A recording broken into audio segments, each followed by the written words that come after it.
Hello Internet, I am the Hero of Julios once again with another One Piece chapter summary. This week's chapter is chapter 1038, Kid and Law versus Big Mom. The chapter art is continuing the cover story that is going on with the Germa Double Six, and it's got Niji and Yonji captured on Chocolate Town on Cacao Island. You can see Oven and Pudding are in the foreground of the picture, but the two of them are pinned inside of one of Montdore's books. My guess is that's kind of what Judge was sighing about, so it wasn't a sigh of relief, but more of a we have to go back and get them, don't we? So, although it's called an emotionless voyage, so maybe he's just abandoning those two to die.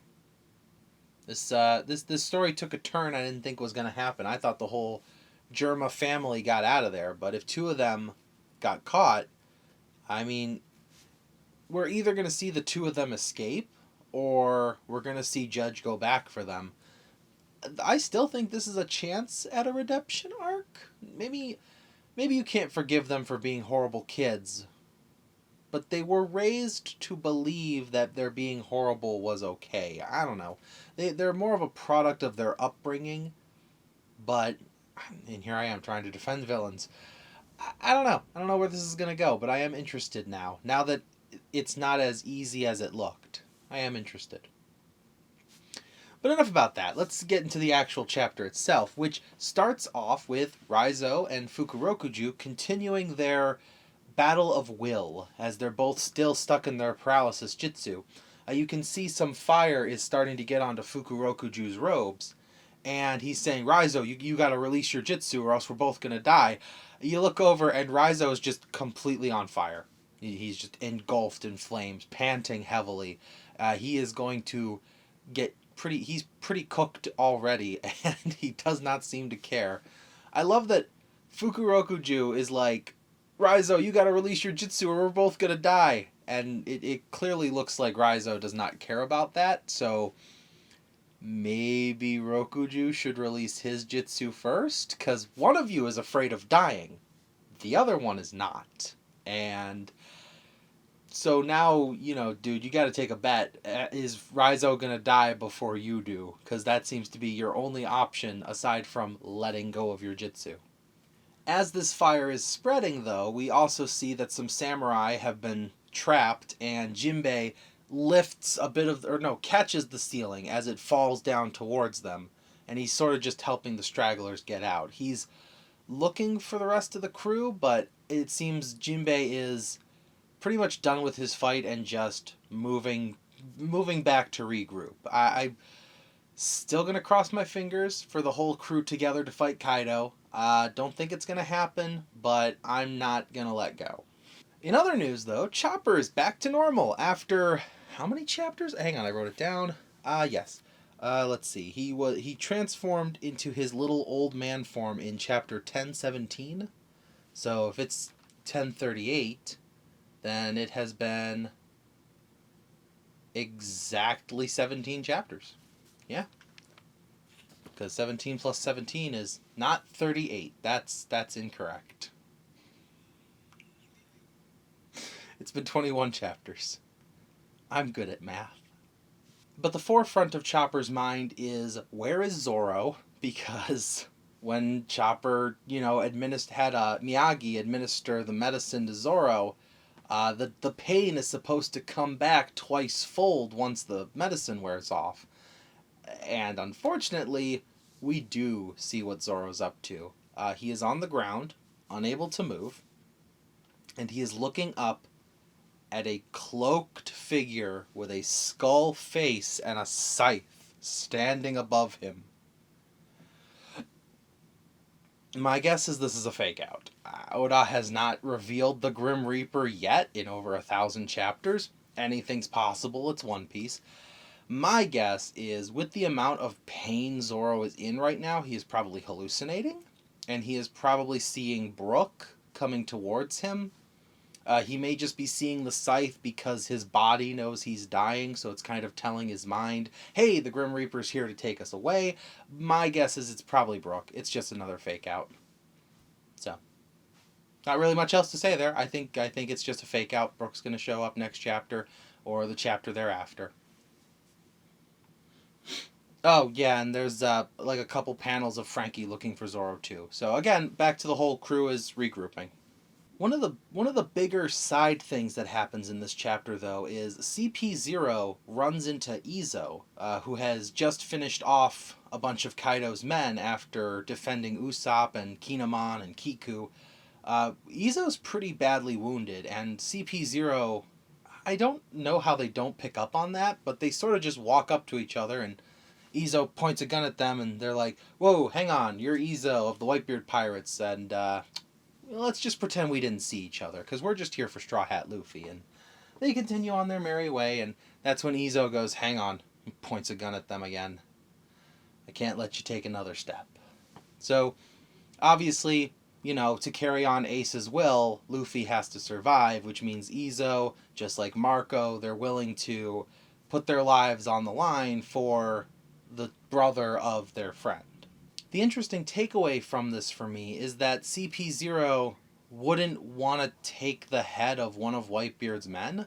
I don't know if it's so much because the crew is disbanded, so there's really nothing worth hunting, or if maybe there's some deeper meaning to Whitebeard's crew. I don't understand why such high-ranking government officials wouldn't at least try to kill him and then walk away. What is so important about Whitebeard's crew that they didn't want to spend the extra 10 minutes? I doubt it's the burning building because, well, there's not really a pressing matter there. CP0 has the ability to fly thanks to Moonwalk, so. And then the last little clip that we get is Yamato, who has finally made it down to the bomb chamber, and so has the giant fire cloud thing that Kanjuro made. It just clicked in my mind. His name is Kanjuro. It sounds like conjuring, because it does the paint thing. It makes things conjure up.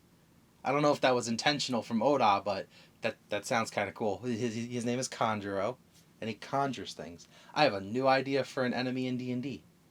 Where was I going with this?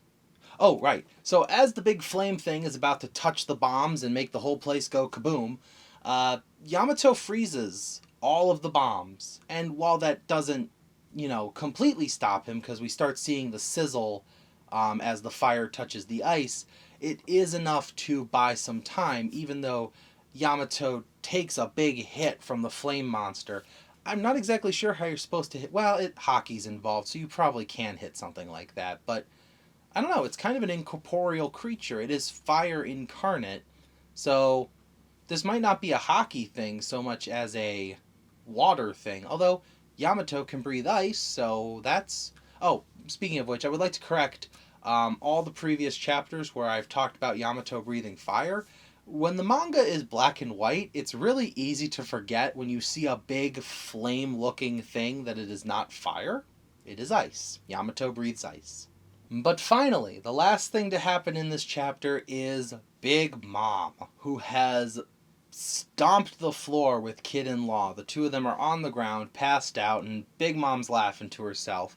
She looks up and makes a note that Kaido hasn't let off his victory cry yet. So I guess Kaido has like a way of roaring when he wins. Big Mom, notices he didn't do that, and she says out loud, "I hope you're not playing with your food." And she starts floating up towards him because she's going to go help him out. As she's doing that, Law's sword comes stabbing through her in this giant version. The Karoom is back.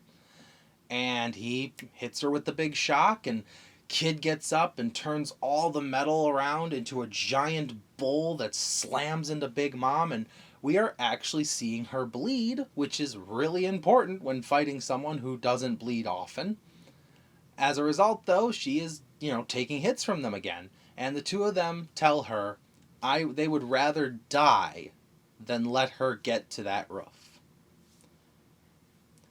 I don't know how I feel about it. So, they said using their awakenings left them weakened. I'm not saying I want Big Mom to win, but you can only get up so many times before I stop believing you've used up your power. You know what I mean? Like, Zoro's starting to see, the Grim Reaper. I can believe Zoro is starting to die, but these two, they've got tons of fight left in them. I'm not going to believe them the next time they say that they only have this much left. They got stores. They're anime protagonists. So, but yeah, so the fight's going to continue on there. And maybe within the next few chapters, maybe simultaneously with Luffy against Kaido, we may be seeing Big Mom's defeat soon. But that's not for this chapter to decide. This chapter is one of those kind of bringing you up to speed with everything going on in multiple places. But I did want to bring up something. So in chapter 1014, back a while ago, Momonosuke actually got a huge headache, which, as he's, screaming, holding his head, he's asking, who's there? Who's talking to me? Just last chapter, we saw Zunisha coming towards Wano. The last time we saw Momonosuke grabbing his head and asking who's there, that was the first time Zunisha called out to Momo and Luffy. I wonder if Luffy's being affected then. Or maybe Luffy's just ignoring it. Or maybe Zunisha is talking to Momonosuke specifically. Whatever the reason, we did get a foreshadow of Zunisha coming over here. So I'm starting to think more towards the theory that Zunisha is connected to what the world government was worried about, rather than who on Wano the world government was worried about.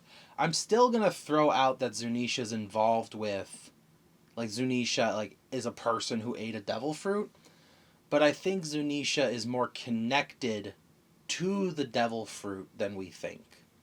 If it's like Luffy or Kaido or Yamato's devil fruit or someone like that, it may be that Zunisha once knew the previous owner. Whatever the reason, the parallels are starting to come together, but there was definitely foreshadowing of Zunisha heading this way already, and I wanted to clarify that since I didn't realize that in the last chapter. I think that covers everything. So thank you for watching, as always, and I will see you in the next video. This is the Hero of Julios, Xing out.